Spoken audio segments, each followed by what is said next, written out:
Unit 1. Interview about the past. Part B. Listen to the interviews. Check true or false. Huang. When did you move to Canada, Huang? When I was 3, my parents came from Vietnam. My father used to be a teacher, and my mother used to work in a bank.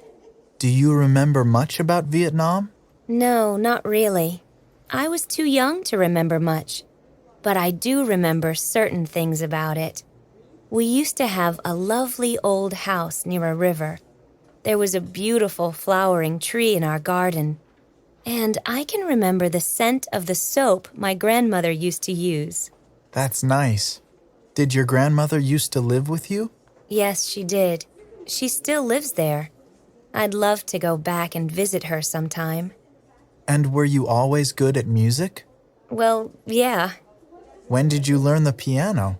I started when I was 6. We had a terrible old piano that I tried to play. Did your parents play? No, but my dad was a really good singer. Then my parents bought a new piano and decided I should have lessons. I had a really great teacher. She was from Italy.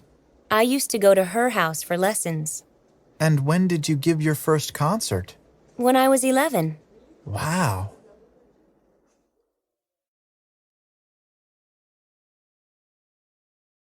Pedro.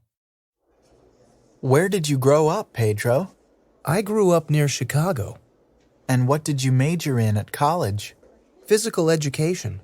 I really wanted to be a gym teacher at a school. I love sports, and I used to play them a lot. So what made you change your mind? After I graduated, I tried to get a job as a gym teacher in my town, but I couldn't. I didn't want to move away because my father was sick, so I had to find something else to do. So how did you get into the restaurant business? Well, I was always kind of interested in cooking. My mom taught me to cook, and I often used to make meals for the family when I was a kid. Anyway, my dad's friend had a small restaurant, and he asked me if I'd like to help out. My first job was helping in the kitchen, and that's where I really learned to cook. I used to watch the chefs at work so that I could pick up their techniques. Then, a year later, the owner asked me to be one of the chefs. And how long ago was that? That was 5 years ago. Then, a couple of years ago, I decided to open up my own restaurant. It's done really well. We have 3 chefs, and we're usually very busy, especially on the weekends. Good for you.